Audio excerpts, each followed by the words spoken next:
ज्यांच्या भाषणासाठी, ज्यांचे विचार ऐकण्यासाठी लाखोंच्या संख्येनं आपण या ठिकाणी उपस्थित आहात, त्या आदरणीय राजसाहेब ठाकरे यांना मी विनंती करतो की त्यांनी उपस्थित जनसमुदायाला या ठिकाणी मार्गदर्शन करावं. माननीय राज ठाकरे.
जमलेल्या माझ्या सर्व बांधवांनो, भगिनींनो आणि मातांनो,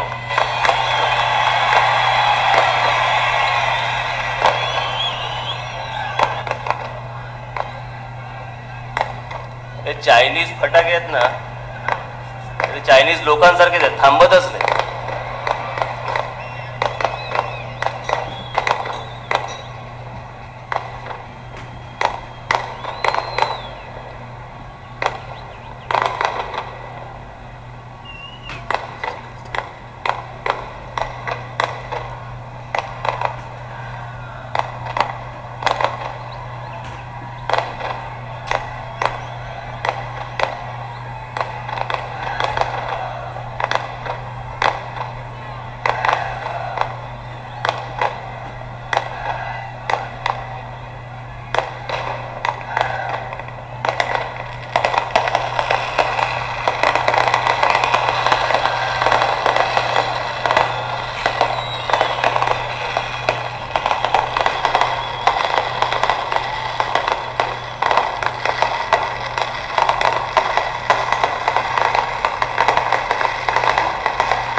आता विजवा ते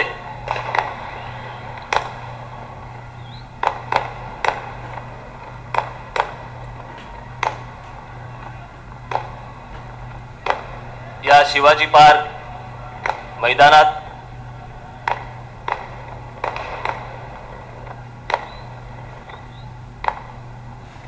किंवा शिवतीर्थावरती म्हणा,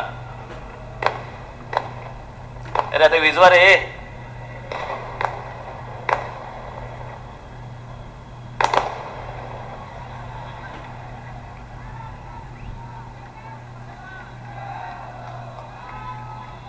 मी एवढासा असल्यापासून मी माननीय बाळासाहेबांबरोबर इकडे आलो, प्रत्येक सभांना बसलो.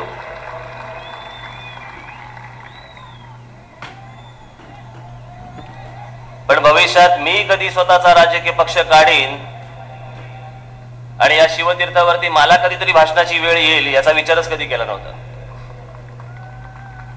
ती वेळ का आली, कशामुळे आली ते आता सगळ्यांनाच माहिती आहे.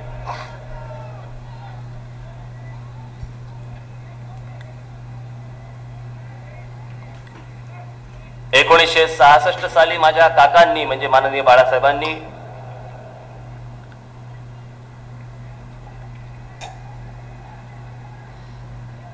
शिवसेना पक्षाची स्थापना या शिवतीर्थावरती इथे केली. त्यावेळेला माझे आजोबा देखील इथे हजर होते.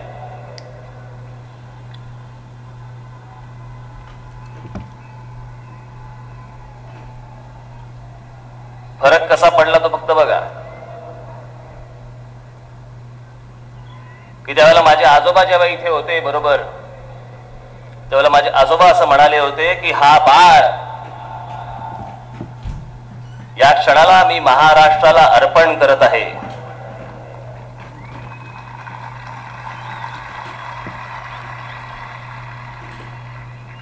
आज फक्त मी इथे उभा असताना माझ्या मागे फक्त बोलायला कोणी नाहीये. त्याच्यामुळे मी स्वतःच सांगतो की मी आज या क्षणाला महाराष्ट्राला स्वतःला अर्पण करत आहे.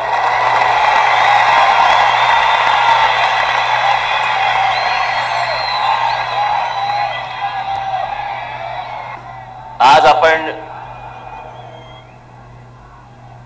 ज्या ताकदीने इथे शिवतीर्थावरती जमलात, आपण सगळेजण आलात, आपलं हे प्रेम, आपला हा पाठिंबा, याला आयुष्यात भविष्यात मी जरा देखील तडा जाऊ देणार नाही एवढं आपण सगळ्यांनी लक्षात ठेवावं.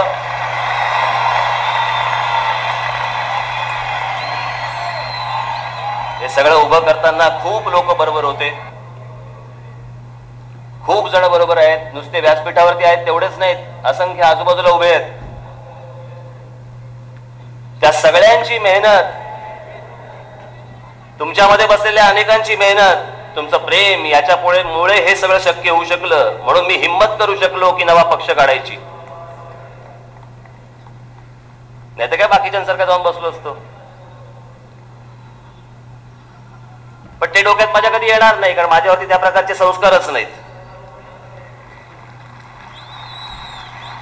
आमचे आजोबा नेहमी सांगायचे की एखाद्याला जर आपटायचं असेल ना तर पहिल्यांदा उचलावा लागतो. त्याच्यामुळे जे तिकडे गेलेत त्यांना आत्ता उचललंय.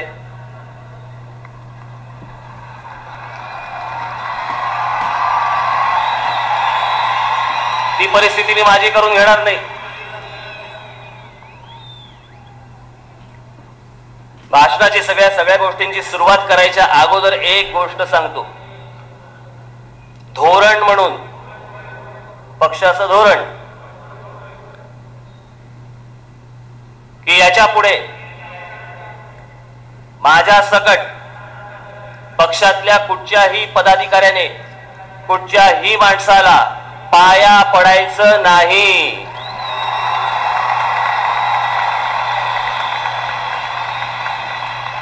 जेव्हा कधी समोर याल त्यावेळेला नमस्कार करायचा, फार फार तर शेक हँड.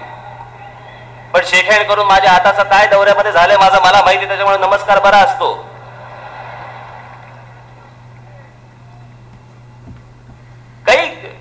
काय अर्थ नाही त्याला. काय कोणी लोटांगण घालतंय, कोणी काही करतंय. बरं मी बघाशी एकाशी कोणाशी बोलत होतो,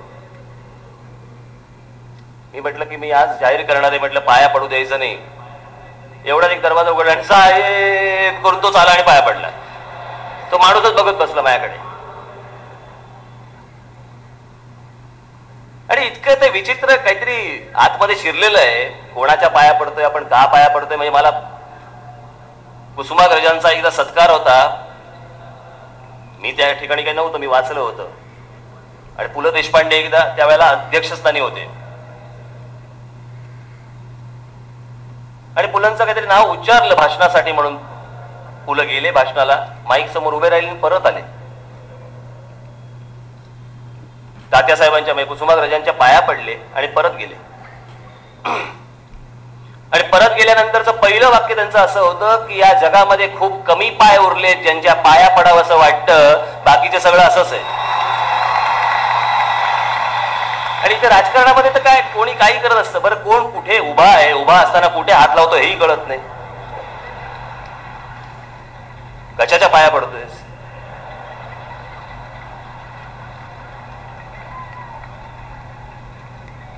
बरं पाया पडताना वाकावं लागतं, उभ्या उभ्या पाया.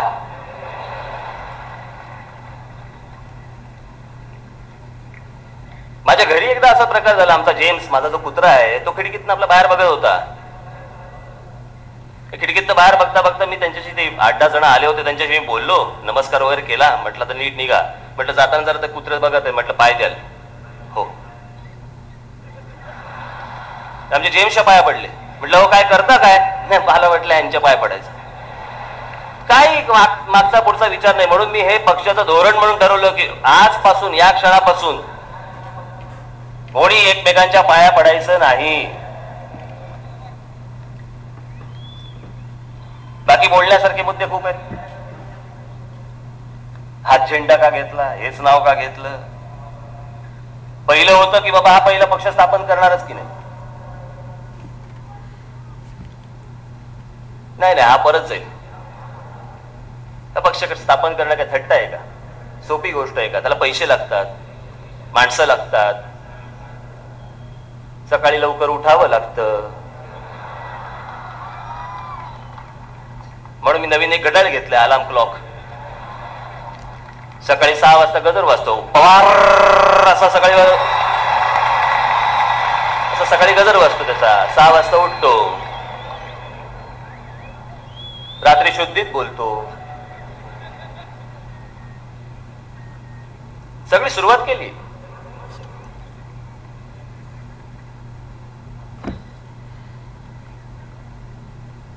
बाकीच्यांना चिंता, बरं मी काही बोलतच नाही. कोणी येतंय गालगुच्छ घेतंय, कोणी येतंय चापटी येतंय, कुरवाळतंय, काय चाललंय माझं मलाच कळत नव्हतं. बरं मी कोणाबद्दल काही बोललो का, काय केलं का, काय केलं? मी आपला महाराष्ट्रात फिरतोय.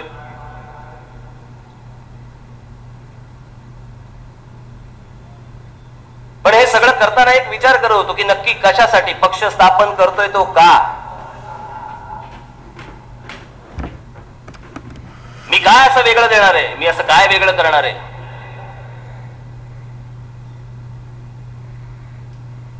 आज एवढ्या अपेक्षेने सगळेजण तुम्ही आलात, त्याच्यावरती पण असतच. ही काय बघायची गर्दी, उत्सुकतेपोटी लोक येतात, पहिल्या गर्दीला जमतात, नंतर बघू तर हे टिकवतात का? एक गोष्ट सांगतो, ते नंतर बघू का ते वगैरे वगैरे माझ्याकडे नाही. हे असं बोलत फक्त तुम्ही राहणार आहात आणि मी महाराष्ट्र पादाक्रांत करून तुम्हाला सगळ्यांना दाखवीन.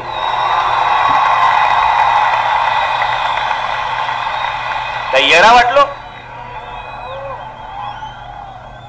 अशा प्रकारचं पाऊल उचलताना काय मी 10-100 वेळा विचार केला नसेल, 1000 वेळा विचार केला नसेल की मी कोणतं पाऊल उचलतोय?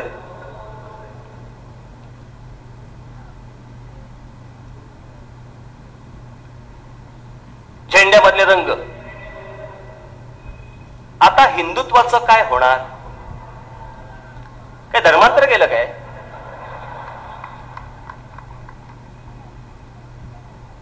कशासाठी चिंता पडली आहे? मगाशी शिशिर शिंदेने सांगितलं, निळा म्हणजे काय, भगवा म्हणजे काय, हिरवा म्हणजे काय. त्याचा खरा अर्थ तो असेल, पण आपल्या देशामध्ये लागलेला खरा अर्थ हा भगवा म्हणजे हिंदूंचा, निळा म्हणजे दलितांचा आणि हिरवा म्हणजे मुसलमानांचा, हेच अर्थ लावून चाललेलं आहे सगळं. टाकाला जाऊन भांड कशाला लपवाय? जे खरं आहे ते खरं आहे.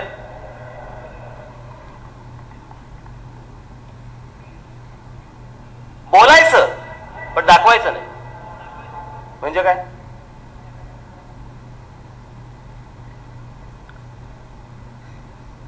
ज्यांनी ज्यांनी हा विचार आतापर्यंत मांडला सत्तेमध्ये आले तेव्हा सेक्युलर झाले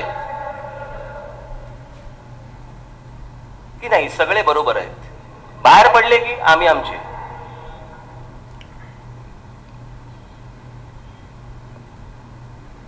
मी पहिल्यांदाच ठरवलेलं आहे की होय, मी महाराष्ट्राचा, महाराष्ट्र माझा. महाराष्ट्राच्या अस्मितेच्या आड येणाऱ्या कुठच्याही गोष्टीशी तडजोड केली जाणार नाही कोणत्याही परिस्थितीमध्ये. हो हिरवा घेतला, हो निळा घेतला, भगवाई आहे, मोठ्या प्रमाणावर आहे.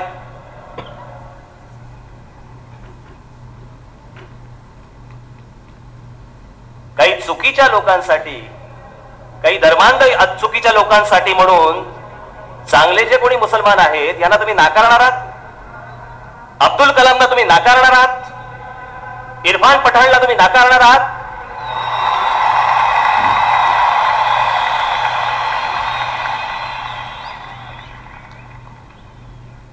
जे चांगले आहेत त्यांना बरोबर घेऊन जावंच तर लागेल. आणि मला हे असले ढोंग जमणार नाहीत.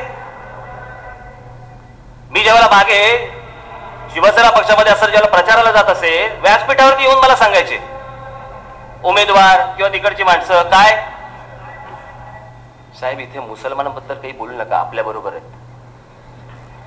साहेब इथे दलितांबद्दल काही बोलू नका, ते आपल्या बरोबर आहेत. अरे म्हटलं मी कधी बोलत नाही रे. कशासाठी हे ढोंग करायचं आपण? जर हिंदुत्व हे जर राष्ट्रीयत्व असेल तर मला राष्ट्रीयत्व जास्ती मान्य आहे. काय त्याच्यामध्ये चूक आहे माझी?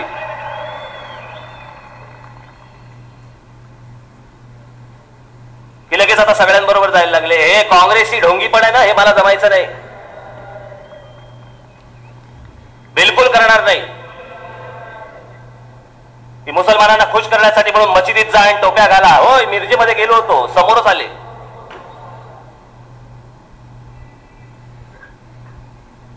सगळे समोर आले, मला बोलले की नाही तुम्ही या दर्ग्याला भेट द्या. गेलो तिकडे, काय फरक पडला? पण त्या अख्ख्या दौऱ्यामध्ये फक्त एका ठिकाणी कुठेतरी गेलो मी, नांदेडला, तिकडे तुमच्या शिखांचं जे धर्मस्थान आहे आपलं, तिथेही गेलो. माझे अनेक मुसलमान मित्र आहेत, पहिल्यापासूनचे. एरवी कधी नाही मी त्यांच्याकडे जेवायला जातो, पण खास करून निवडणुकीच्या तोंडावरती इफ्तार पार्टीला जात नाही.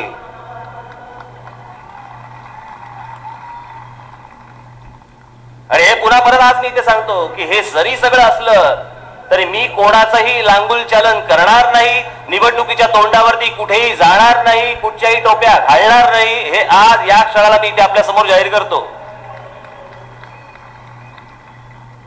हे सगळे काँग्रेसची ढोंग सगळी. निवडणुका आल्या की मशिदीत जा, तिकडे इफ्तार पार्ट्या करा, टोप्या घाला. तेव्हा बाबासाहेब आठवणार आहे ना. एरवी काही नाही, शाहू फुले आंबेडकर नावं घ्यायची आणि आपल्याला हवं ते करायचं. सत्य म्हणून आपण कधी जाणून घेणार आहोत की नाही नक्की काय परिस्थिती आज, कोणती परिस्थिती आहे, कुठची परिस्थिती आहे की नाही. ते महाराष्ट्र म्हणजे राज ठाकरे म्हणजे अगदी ज्वलंत आक्रमक नेता, पण हे नाव काहीतरी वेगळंच वाटतं ना. आता आक्रमक म्हणून मी काय माझ्या मुलांची नावं त्रिशूळ आणि ढाल किंवा तलवारी ठेवू का? की मी स्वतः आक्रमक आहे म्हणून मुलांची पण नावं तीच. आणि हल्ली जरा बदललेले वाटतात. हे हल्ली असतं, जरा थोडा चेंज झालाय ना त्यांच्यात. चेंज होतो, माणूस मोठा झाला की बदलतो. तुम्ही कोणाला विचारता का 1 वर्षाचे असताना आपण गादीत मुतत होतात त्यावेळेला आपण अजूनही मुतता का हो?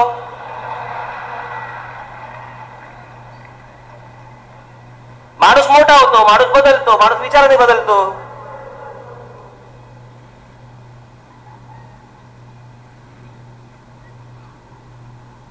कुठच्याही गोष्टीला चांगला बदल हे प्रगतीचं लक्षण आहे.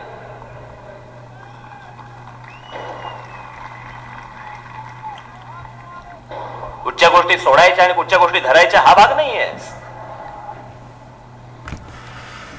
निवडणुकांच्या तोंडावरती जी अक्कल सुचते ती एरवी का नाही सुचत? आणि मला पडलेला हा गेल्या कित्येक वर्षाचा प्रश्न आहे. आता जैशी मला काही मुस्लिम बांधव मला भेटायला आले होते, घरी आले होते. मी त्यांना स्पष्ट मला हवी ती माझी भूमिका त्यांच्या समोर मांडली. मी त्यांना म्हटलं हे जे मध्यंतरी झालं अख्ख्या जगभर काय काय ठिकाणी झालं, मुसलमान समाज मोठ्या प्रमाणावरती बाहेर आला. कारण काय होतं तर मोहम्मद पैगंबराचं व्यंगचित्र काढलं गेलं.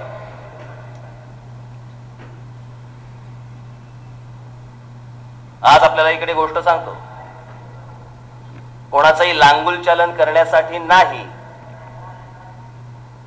पण ज्या प्रकारे हे जे व्यंगचित्र काढलं गेलं, मी स्वतः एक व्यंगचित्रकार आहे. मला जर व्यंगचित्र काढायचं असेल ना तर मला पहिलं चित्र लागतं आणि मग मी त्याचं व्यंगचित्र काढू शकतो. मोहम्मद पैगंबरांचं चित्रच नसेल तर व्यंगचित्र काढलं कसं?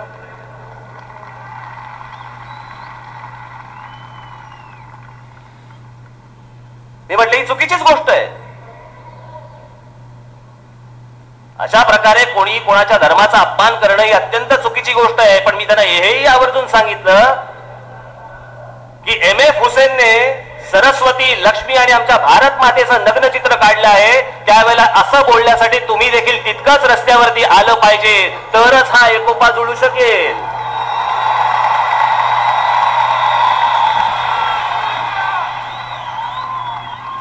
एका बाजूने नाही नुसतं होत, हे दोन्ही बाजूनी झालं पाहिजे. दलित बांधवांच्या बाबतीत नेहमीच ते आपले ठरलेले टिपिकल नेते, मेरे गो आज या भी फुलांचे शर्ट घालतात. दलित बांधव आहे तिकडेच आणि काहीतरी करत बसायच्या. करतात काय ही माणसं? ते प्रकाश आंबेडकर, ते रासू गवई, रामदास आठवले निवडणुका सोडल्या तर करतात काय? काय दलित बांधवांसाठी म्हणून एखादी काही संस्था स्थापन केली आहे किंवा त्यांना नोकऱ्या लागण्यासाठी म्हणून काही प्रयत्न होत आहेत, त्यांच्या शिक्षणाचे म्हणून काही करतायत? काही नाही. निवडणुका आल्या की बाबासाहेब आंबेडकर की जय. आणि खोटी स्वप्न दाखवायची. कसली? आरक्षणाची. कसलं आरक्षण? ज्या देशामध्ये नोकऱ्या उपलब्ध नाही त्या देशामध्ये तुम्ही तिकडे खोटं बोलून सांगता ना आरक्षणाच्या गोष्टी सांगता.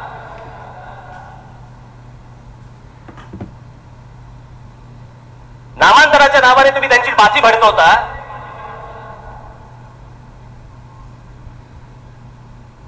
कसली नामांतर? मराठवाडा विद्यापीठाला डॉक्टर बाबासाहेब आंबेडकरांचं नाव दिल्यावरती मराठवाड्याच्या विद्यापीठामधलं शिक्षण पद्धत बदलली, शैक्षणिक दर्जा वाढला? काही नाही. विटी स्टेशनला शिवाजी महाराजांचं नाव दिलं म्हणून काही सुखसोयी वाढल्या त्या विटी स्टेशनच्या?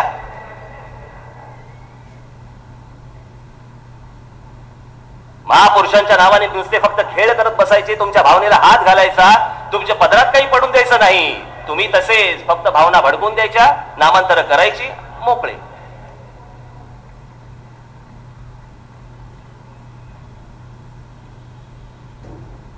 माझ्या पक्षाच्या धोरणामध्ये कोणत्याही प्रकारची नामांतर नसणार. हे सगळं झूट आहे. आज लोकांना पोटा पाण्याचा प्रश्न आहे, नोकऱ्यांचा प्रश्न आहे, विजेचा प्रश्न आहे, पाण्याचा प्रश्न, सगळेच प्रश्न आहेत.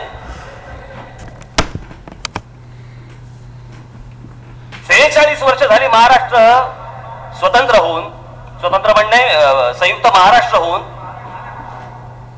आणि 58-59 वर्ष झाले हा देश स्वतंत्र होऊन अजूनही आपण फक्त 4 विषयांवरती निवडणुका लढवतोय. पाणी देऊ, वीज देऊ, रस्ते देऊ, नोकऱ्या देऊ.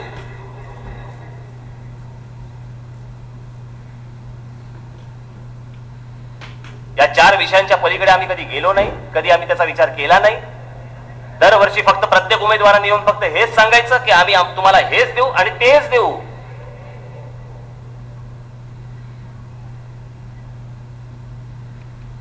आज मी महाराष्ट्राचा दौरा करून आलो.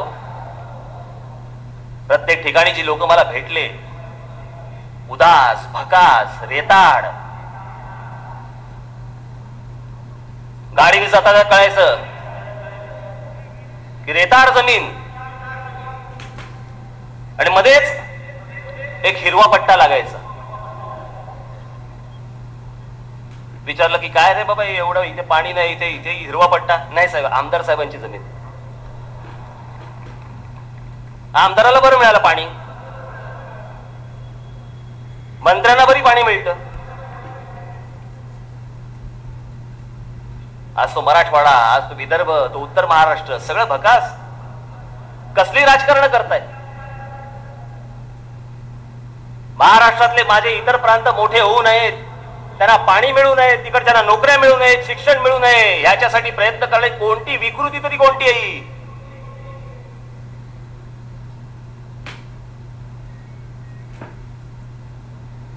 कापसाचा प्रश्न आवासून बसलाय तिकडे, शेतकऱ्यांच्या आत्महत्यांचा प्रश्न आवासून बसलाय, पण काही नाही, ढिम्म. कोणाही मंत्र्याला काही पडलेलं नाही. विलासरावांना फक्त भांग पांड्याच्या पलीकडे माहिती नाही, आणि अगोदरचे जे होते सुशील कुमार शिंदे, त्यांना हसण्या पलीकडे काय माहित नव्हतं. काही सांगा त्यांना की साहेब इथे 2 मुलींवरती बलात्कार झाला. बलात्कार का? अरे हसताय काय तुम्ही? हसमुख राय की हसमुखच्या आहेत मला माहितीये, पण कुठे हसायचं कुठे नाही हसायचं?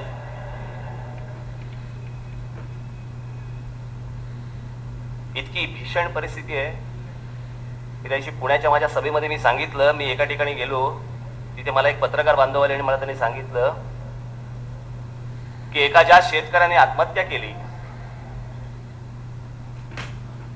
त्या शेतकऱ्यांनी जेव्हा आत्महत्या केली त्याचा मृतदेह त्याच्या घरी घेऊन चालले होते लोक.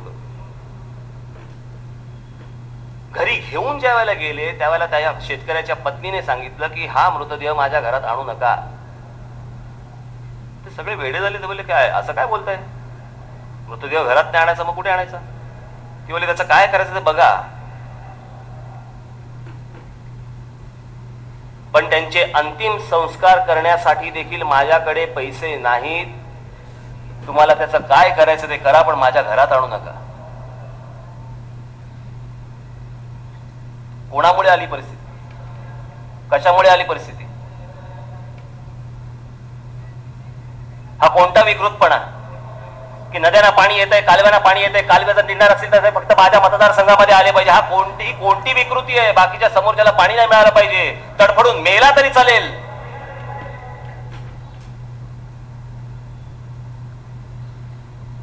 का याच्यासाठी म्हणून नवीन पिढ्या जन्माला येतात? या बेकार राजकारण्यांच्या खाली जाण्यासाठी म्हणून?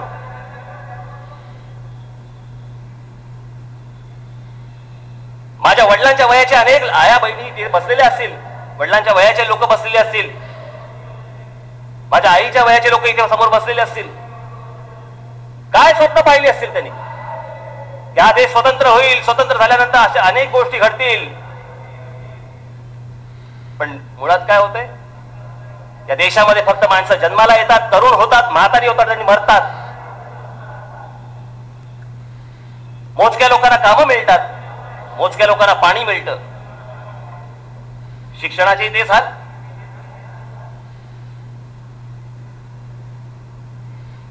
शिक्षण क्षेत्रावरती कोणी बोलायला तयार नाही. कसलं शिक्षण देतोय आपण? भविष्यामध्ये येणाऱ्या नोकऱ्या कोणत्या आहेत? त्या पद्धतीचं काही शिक्षण दिलं जातंय का?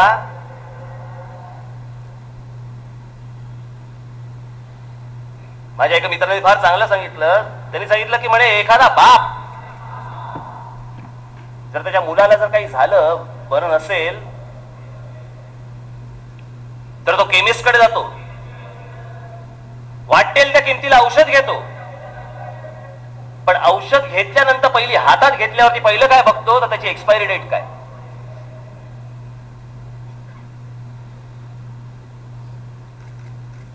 आपल्या मुलाला शिक्षण देताना लाखो रुपये खर्च करून ज्यावेळेला आई वडील शिक्षणासाठी म्हणून पाठवतात, ते शिक्षणाची एक्सपायरी डेट झाली आता,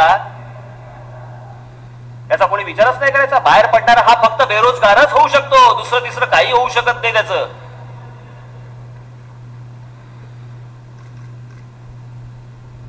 हे जेवढे शिक्षण सम्राट म्हणून जेवढे ओळखले जातात ना, हे कारखानदार आहेत.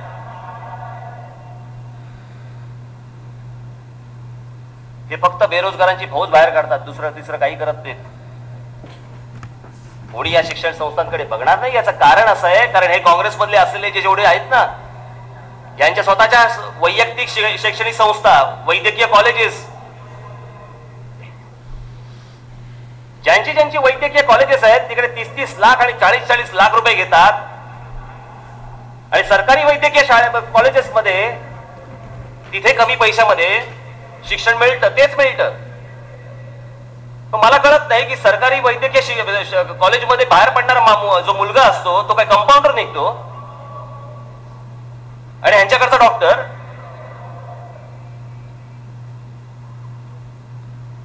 या सगळ्या गोष्टींचे ह्यांना जाब विचारले पाहिजे.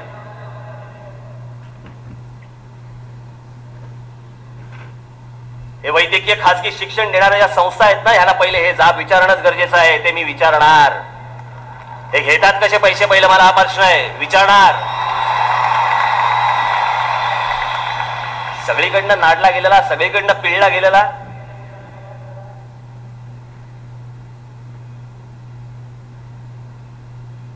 जो या महाराष्ट्रामधला करदाता आहे तो कोणत्याही असेल ना, कुठच्या जाती धर्माचा आहे हा प्रश्न नाही,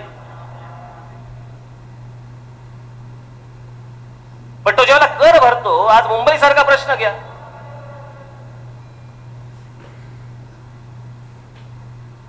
हा मुंबईमध्ये जो करदाता आहे किंवा महाराष्ट्रामधला बघायला गेलं तर करदाता जो आहे, काय मिळतं काय हो त्याला? फिरायला चांगला रस्ता नाही, चालायला चांगले फुटपाथ नाही. मी इथे शिवाजी पार्क मैदानामध्ये बाग बांधली, लता दिदींच्या फंडामधनं बाग बांधली. ती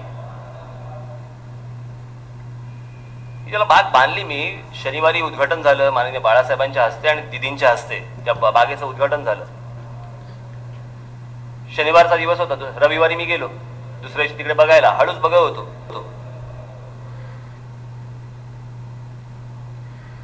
हळूच बघताना माझ्या लक्षात आलं की त्याच्या ज्या 6 घसरगुंड्या आहेत, त्या 6 घसरगुंड्यांच्या पैकी 3 घसरगुंड्यांवरती 3 मोठ्या महिला त्या घसरगुंडीवरनं खाली येतात. खूप गर्दी होती. तर वॉचमन आपला तो धावत गेला, मी त्याला थांबवलं, म्हटलं 1 मिनिट जर थांब, जाऊ नकोस. त्या खाली उतरल्या, पुन्हा गेल्या, पुन्हा वर चढल्या, पुन्हा घसरून खाली आल्या. मी सांगितलं त्यांना, म्हटलं काही रोकू नको, टोकू नकोस. आणि मी एवढ्यासाठीच सांगितलं की त्या ज्या काही असतील, मला त्यांचे वय नाही मला माहिती, पण त्यांच्या बालपणामध्ये या सगळ्या गोष्टी मिळाल्या नाही. तेव्हा बागेमध्ये गेल्या, तेव्हा त्यांचं बालपण त्यावेळेला बाहेर पडलं, म्हणून मी त्यांना रोखलं नाही.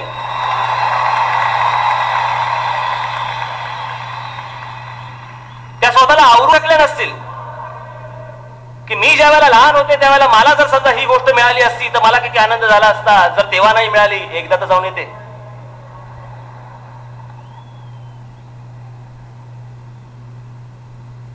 59 वर्षाच्या स्वातंत्र्यामध्ये तुम्ही एक बाग नाही देऊ शकलात.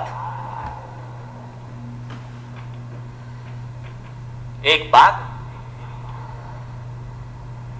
लोक काय मागतायत? मैदान द्या खेळायला, बागा द्या. उद्या येणाऱ्या मुंबई महानगरपालिकेच्या निवडणुका आहेत. त्या निवडणुका जेव्हा होतील तेव्हा होतील. पण एक गोष्ट आज सांगून ठेवतो, आज ज्याची सुरुवात उद्यापासून होणार, मुंबई मधला कोणताही आरक्षित भूखंड कोणालाही विकू दिला जाणार नाही. तो बागेचा, शाळेचा अथवा कोणताही विकू दिला जाणार नाही म्हणजे जाणार नाही.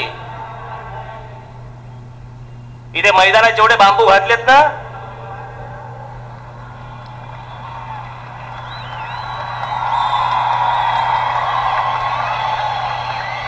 बरोबर कळतं तुम्हाला.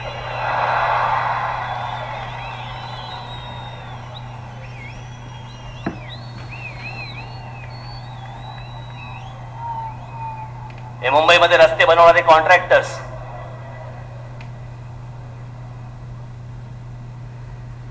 सहा महिन्यात खड्डा पडतो. मला काल कोणीतरी आणून दिलं, 40 कोटी रुपये मुंबई महानगरपालिकेचं वर्षाचं खड्डे बुजवायचं बजेट आहे. लाजा वाटत नाही ना? एकदा मोठा खड्डा खणा आणि घाला तिच्या आईला सगळ्यांना आत. जगाच्या पाठीवरती असं कोणाचं बजेट नसेल की ज्याच्यामध्ये खड्डे बुजवायला 40 कोटी रुपये.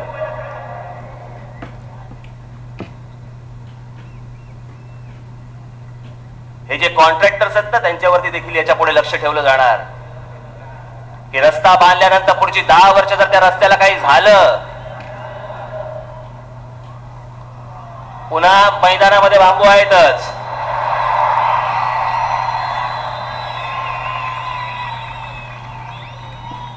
काही थट्टा लावलीत. मुंबई महानगरपालिकेचं 12,000 कोटीचं बजेट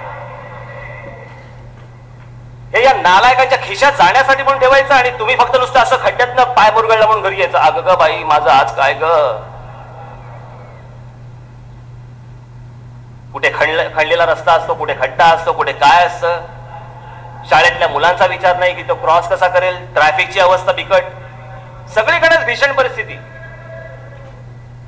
कोकणामध्ये गेलो होतो, सिंधुदुर्ग जिल्ह्यात. आत्ता नाही, मागे निवडणुकांच्या अगोदर खूप.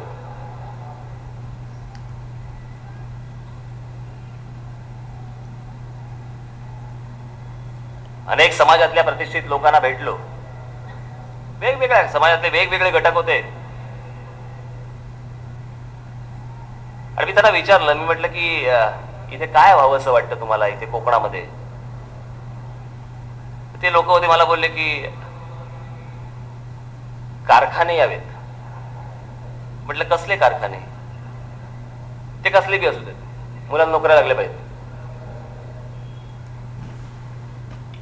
तर मी म्हटलं की इथे कारखाना कोण आणणार? म्हटलं रस्त्याने यायला म्हटलं 10 तास लागतात म्हटलं इथे, आणि कोण कुठचा कारखाना आणणार? पण म्हटलं इतकं निसर्ग सौंदर्य म्हटलं या कोकणाला मिळालेलं आहे. इथे आंबा आहे, इथे काजू आहे, इथे अनेक प्रकार गोष्टी आहेत. याच्यावरती काही करावं असं नाही का वाटत किंवा यावं नाही का वाटत? मला बोले म्हणजे काय? तर मी म्हटलं उद्या इथे समजा 5 स्टार हॉटेल आली, 7 स्टार हॉटेल आली, म्हटलं मला नाही टाकायची. इतका सुंदर म्हटलं हा समुद्र किनारा आहे. काही गोष्टी, काही लोकेशन्स आपण बघितली तर ती कधी गोव्याला पण नाही आहेत, केरळाला पण नाही आहेत, पण ती आमच्या कोकणामध्ये आहेत. मी म्हटलं असे जर समजा उद्या उभं राहिलं तर तुमचं काय म्हणणं आहे? ते बोलले नाही, संस्कृतीवरती घाला येतो. म्हटलं कोणती संस्कृती, कसली संस्कृती? म्हटलं कशाबद्दल तुम्ही बोलताय? नाही ते तुम्हाला माहिती ते फॉरेनर बायका कशा फिरतात. अरे म्हटलं तुला सांगता का फिरायला तसं? त्या फिरतील आणि जातील, पण त्या संपूर्ण कोकणाचं अर्थकारण कसं बदलेल? नाही नाही, पट्टे जाऊन देते. संस्कृतीवरती घाला येतो. आणि म्हणून मी त्यांना नेहमी, मी माझ्या अनेक भाषणांमधून मी हे सांगितलेलं आहे, खरं तर आज मुद्दा म्हणून परत सांगतो. आणि म्हणून मी त्यांना एकदा मी मलेशियाचं एक उदाहरण दिलं की मी एकदा मलेशियामध्ये गेलो असताना कलालंपूर पासून ते एक जेंटिंग आयलंड नावाची एक जागा आहे. म्हणजे जवळ मुंबई आणि माथेरान जेवढं अंतर आहे तेवढंच अंतर. मी, माझी पत्नी, आमची मुलं, आमच्या बरोबरचे काही सगळे लोक होते, मित्र परिवार, आम्ही गेलो तिकडे. गेल्यानंतर तिकडे पाहिलं, वरती जायला काहीतरी केबल कार होत्या. आम्ही वरती गेलो. तिथे माथेरान एवढं पण मोठं नाही, अगदी छोटस. 3 हॉटेल्स होती. मी आपला चोची मारतो नाही, मी कुठे कधी गेलो की. मी म्हटलं अरे तिकडे विचारपूस केली, म्हटलं इथे ऑक्युपन्सी किती आहे, किती भरल्यात, किती रूम्स हॉटेलच्या. तर त्यांनी मला सांगितलं नाही साहेब, हे नाहीये, काय म्हणतो आपण त्याला, सीझन चालू नाही, पण 85% भरलेत. म्हटलं सीझन चालू नाही आणि 85% भरलेत, म्हटलं येतात कशाला लोक इथे. आणि त्यावेळेला मी बघितलं तर साऊथ ईस्ट एशिया मधला सगळ्यात मोठा कॅसिनो तिकडे आहे. कळलं? जुगार.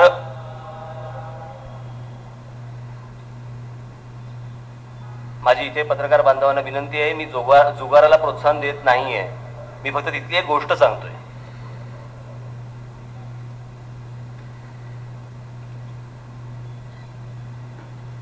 रूम्स किती आहेत हॉटेलांना? तिकडच्या 3 हॉटेलांना 11,500 रूम्स होते. मी जेव्हा खाली गेलो तिकडे मी फिरलो, मला स्वतःला पत्ते पण खेळता येत नाहीत. तिकडे फिरून आम्ही तिकडे एका बार मध्ये गेलो. तिकडेच आता बार तरी कळला असेल.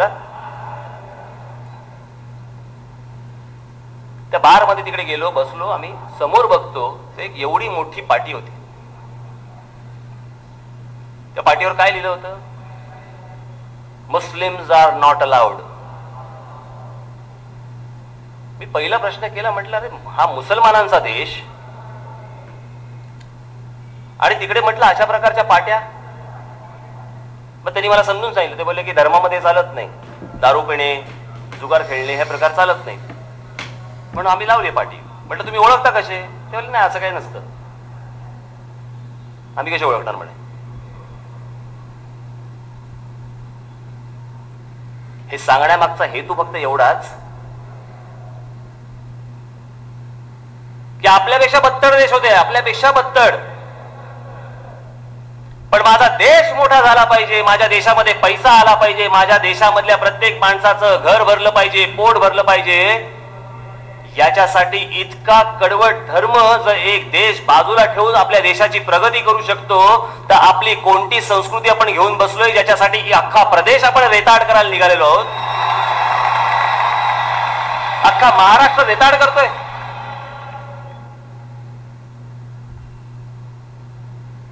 आणि कुठच्याही या राज्यकर्त्यांना काही पडलेलं नाही. त्या विलासराव देशमुखांनाही नाही आणि त्या शरद पवारांनाही नाही, अजून कोणालाही नाही. म्हणजे शरद पवार कृषी मंत्री असून कापसाच्या प्रश्नावरती बोलताना दिसत नाहीत. प्रत्येक वेळेला साखर. बरं साखरेचा मला त्या शेतकऱ्याबद्दल काही म्हणायचं नाहीये. त्यांनाही चांगला भाव मिळाला पाहिजे. तो आपला पश्चिम महाराष्ट्र तो देखील अजून प्रगत झाला पाहिजे. पण या इतक्या प्रगत पश्चिम महाराष्ट्रामध्ये देखील जेव्हा मी गेलो त्यावेळेला तिकडचा तरुण ज्यावेळेला मला भेटला, तिकडच्या महिला ज्यावेळेला मला भेटल्या, तिकडच्या महिलांमध्ये चेहऱ्यावरती देखील कुठे सुख नाही, कुठे समाधान नाही.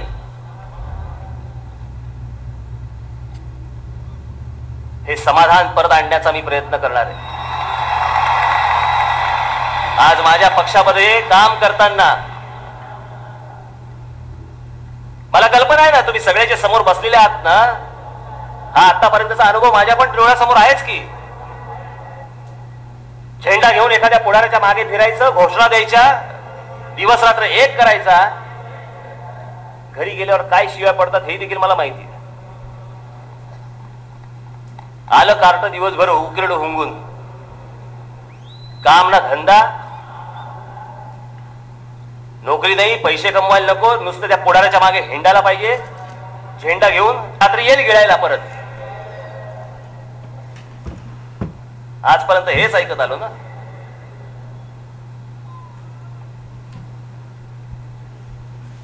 मला लोकांनी विचारलं की तुम्ही पक्ष बांधणीसाठी म्हणून एवढा कशाला वेळ लावताय? काय तमाशाचा फड काढत होतो?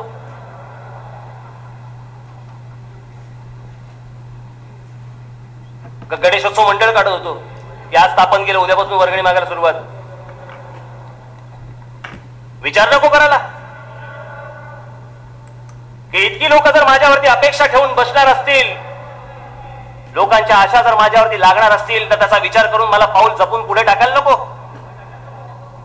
की आजपर्यंत बाकीच्यांनी जसा भ्रमनिरास तुमचा केला त्याचप्रमाणे जर उद्या मी देखील केला तर विश्वास तुम्ही ठेवणार कोणावरती? सतत काय नवीन पुढारी जन्माला यायचा आणि त्यांनी काय भ्रमनिरास करायचा ह्याच्यात आयुष्य घालवणार? मी पक्षाचा ज्यावेळेला विचार करत होतो त्यावेळेला पहिला विचार माझ्या मनामध्ये आला की माझ्या पक्षामध्ये काम करणारा जो कार्यकर्ता असेल त्याच्या घरच्या, त्याच्या घरी त्याचे वडील, त्याची आई, त्याची बहीण, त्याचा भाऊ, त्याची बायको, त्याची मुलं यांच्या चेहऱ्यावरती एक प्रकारचं समाधान असलं पाहिजे की हा राज ठाकरे बरोबर आहे, हा कुठे फुकट गेलेला नाही पोरगा माझा.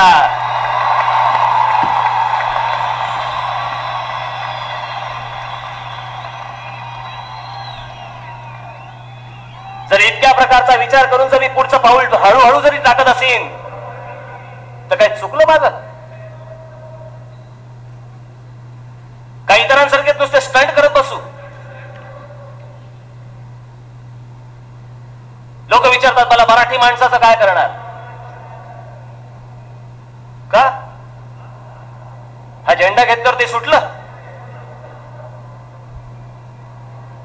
मराठी माणसाचा महाराष्ट्रामध्ये उत्कर्ष होणार म्हणजे होणार.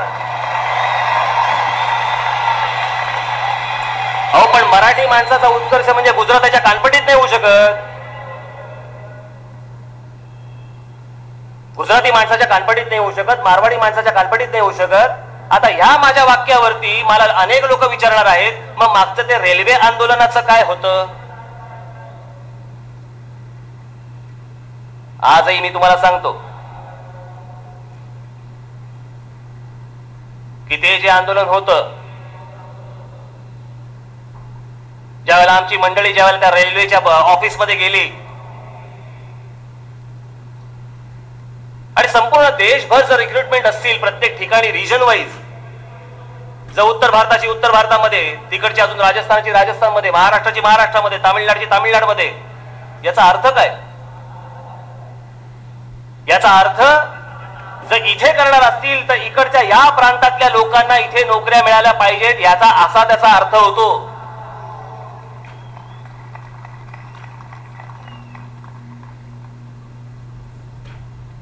आणि जर ते त्या नोकऱ्या मिळवण्यासाठी म्हणून जर मला इथे कोणी असतील तर मला काहीच फरक पडत नाही ना. वर्षानुवर्षे इथे राहणारे कोणी बिहारी असतील, उत्तर भारतीय असतील, मी कधी बोललो त्यांना?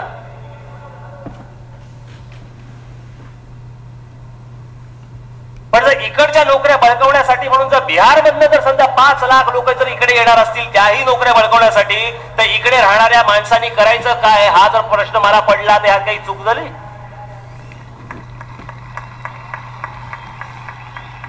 यात कसली आली चूक?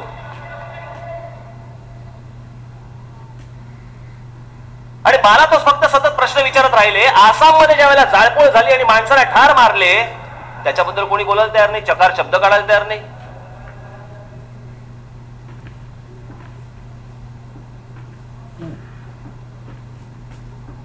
आज अनेक लोक इथे राहतात, अनेक जाती धर्माचे लोक इथे राहतात. माझे त्यातले अनेक जाती धर्माचे माझे पण मित्र आहेत. मूळ उद्देशापासून बाजूला हटत नाही. पण मी हा माझा महाराष्ट्र मोठा झाला पाहिजे, या माझ्या महाराष्ट्रामधल्या शेतकऱ्याला एक प्रतिष्ठा प्राप्त झाली पाहिजे. शेतीसारखा विषय, जोपर्यंत शेती या विषयाला ग्लॅमर येत नाही तोपर्यंत शेती हा विषय मोठाच होणार नाही. भविष्यामध्ये मला या महाराष्ट्रामधला जो शेतकरी आहे तो जीन्स आणि टी शर्ट घालून ट्रॅक्टर वरती बसलेला मला बघायचा आहे. त्याच वेळेला ही शेती मोठी होणार.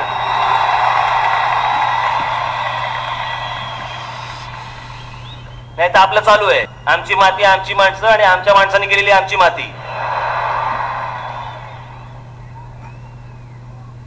कोण आकर्षित होईल?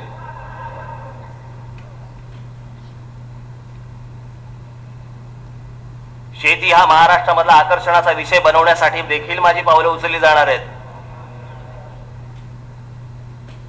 पक्षाची रचना कशी असेल, भौगोलिक दृष्ट्या तर असेलच असेल, पण त्याचबरोबर पाणी, वीज, रस्ते याच्यासाठी वेगवेगळ्या कमिटी असतील, वेगवेगळे सेल्स असतील, ते त्या विषयांवरती काम करतील. लवकरच मी आजचं हे सगळं झालं की पुढच्या 15-20 दिवसामध्ये संपूर्ण महाराष्ट्रभर नोंदणीची मोहीम सुरू करतो आहे.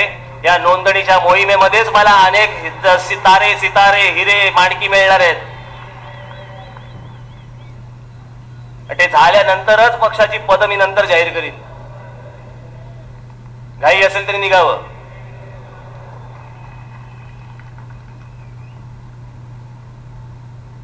हे आपलं काय फार वेळ घेत नाही, पण माझ्या डोळ्यासमोरचा महाराष्ट्राबद्दलचं माझं स्वप्न, आर्थिक दृष्ट्या सक्षम होणं हा महाराष्ट्र गरजेचा आहे. कसले आपण लाख आणि 1.25 लाखाच्या कर्जाची आपण विचार करतोय. या विदर्भामधला तरुण, या मराठवाड्यामधला तरुण, या पश्चिम महाराष्ट्रामधला तरुण, उत्तर महाराष्ट्रामधला तरुण, कोकणामधला तरुण आणि खास करून या मुंबईमधला तरुण काय विकलांग आहे का, अपंग आहे का, मंदबुद्धीचा आहे? ही कसली लाख आणि 1.25 लाखाची आपण कर्ज घेऊन बसलो? या महाराष्ट्रामध्ये इतकी ताकद आहे, उद्या 10 लाख कोटीचं जरी कर्ज आपण काढलं तरी द्यायची आपली क्षमता आहे, हे विसरू नका. अनेकांना असं वाटेल हा काय बोलतोय बावळटासारखं, याला काय अंकगणित तरी कळतं का, याला अर्थकारण तरी कळतं का? असे अनेक जण म्हणतील. पण मी आज या सगळ्या विषयांवरती मी तज्ञांशी बोलतोय की हे काय करता येईल. कापूस तिकडे पिकतो, सूतगिरण्या भलतीकडे, ऊस इकडे पिकतो, तर विदर्भामध्ये साखर कारखाने, कशाला थांग पत्ता नाही. हे सगळं बदलून टाकण्यासाठी, हे सगळं ढवळून काढण्यासाठी, तुमच्यामधले चीड निर्माण करण्यासाठी आज मला सांगा, जो करदाता आहे त्या करदात्याला नक्की काय मिळतंय? तुम्ही फक्त कर भरताय, पण सरकार आणि करदाता याच्यामध्ये एक प्रकारचं अग्रीमेंट असतं. अग्रीमेंट कसलं असतं की मी कर भरीन, तुम्ही मला ह्या सगळ्या गोष्टी द्या. मला नेहमी एक बारीकसा विचार नेहमी पहिला मनामध्ये येतो की एखादं घर, एखादी महिला ज्यावेळेला तिचा मुलगा ज्यावेळेला संध्याकाळी शाळेमधनं घरी येत असेल, तो आल्यानंतर त्या महिलेला पडत असलेला पहिला प्रश्न असेल की मी याला संध्याकाळी खेळायला बाहेर कुठे घेऊन जाऊ, ह्याला मी फिरायला बाहेर कुठे घेऊन जाऊ. आज महिलांचे अनेक प्रश्न आहेत. आज मुंबईमध्ये रेल्वेमध्ये फिरणाऱ्या ज्या महिला आहेत, असुरक्षितपणे वावरत असतात. आज इथे अनेक महिला इथे जमलेल्या आहेत. आज खास करून मी आपल्याला सांगतो, याच्यावरती देखील योजना आखली जाते की मुंबईच्या रेल्वेमधनं प्रवास करणाऱ्या ज्या महिला आहेत, इतरही महिला आहेतच, पण खास करून रेल्वेतल्या, त्यांच्या संरक्षणासाठी देखील मी संपूर्ण मुंबईभर एक फळी उभी करतोय. कोण हात लावतो बघतो. हे बारीक सारीक सगळे विषय, छोटे छोटे विषय असतात, पण त्याच्यामध्ये सरकारला काही पडलेलं नाही, काही घेणं देणं नाही. आज मुंबई महानगरपालिकेचा ज्यावेळेला विचार करतो त्यावेळेला पहिलं बोट जातं आयुक्तांकडे की आयुक्त काय म्हणतात. मग ज्यावेळेला विजेचा प्रश्न उभा राहतो, शेतीचा प्रश्न, पाण्याचा प्रश्न, इतर विद्यालयांचा प्रश्न, शिक्षणाचा प्रश्न, मंत्र्यांचा सोडा, पण बाकीच्या शासकीय अधिकाऱ्यांना विचारायला नको साहेब. फक्त मंत्र्यांनी याची उत्तर द्यायची आणि या शासकीय अधिकाऱ्यांनी काय करायचं हे लोकांसमोर कधी येणार. माझी भविष्यामधली जी कुठची आंदोलनं असतील ती एक तर बाब दाखवा नाहीतर श्राद्ध घाला या विषयावरतीच असतील. या सरकारी अधिकाऱ्यांना त्यांना येऊन जाब हा द्यावा लागेल, नुसत्या मंत्रालय येऊन चालणार नाही. यांनी आत बसायचं, यांनी गाड्यांमध्ये फिरायचं. लोक 12-12 तास लोड शेडिंग चाललंय.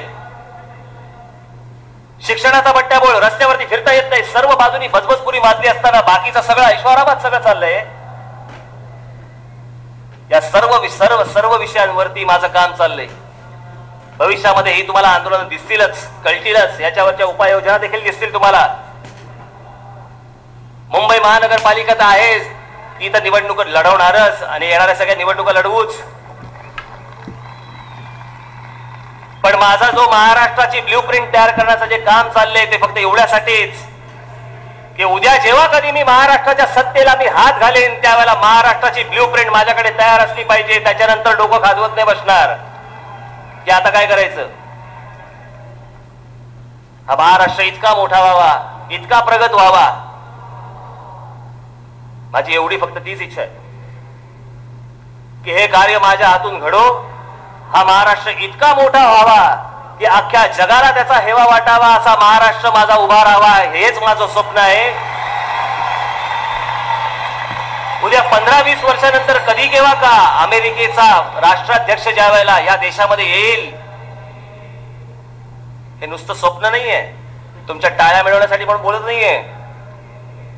पण पुढच्या 15-20 वर्षानंतर जेव्हा कधी या अमेरिकेचा राष्ट्राध्यक्ष आपल्या देशामध्ये येईल, त्याच्या अजेंड्यावरती एक गोष्ट नक्की पाहिजे की मला महाराष्ट्रात जायचंय, तिकडे विदर्भामध्ये असं असं झालंय, तिकडे मराठवाड्यामध्ये असं असं झालंय, मला तिकडे जायचंय, त्यांना भेट द्यायची आहे, हे अमेरिकेच्या राष्ट्राध्यक्षाला वाटलं पाहिजे. इथपर्यंत माझा महाराष्ट्र मोठा झाला पाहिजे, हेच माझं स्वप्न आहे. हे स्वप्न पूर्ण करण्याच्या दृष्टिकोनात आपल्या सगळ्यांचं सहकार्य, आपलं सर्वांचं प्रेम हे सतत माझ्या पाठीमागे राहो, ही ताकद आपण सतत माझ्या पाठीमागे उभी राहो, एवढीच फक्त इच्छा एक आपल्याला समोर व्यक्त करतो.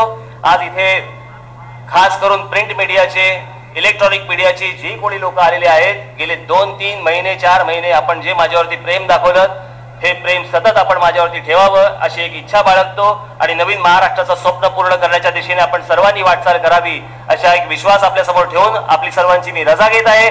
जय हिंद, जय महाराष्ट्र. धन्यवाद. यानंतर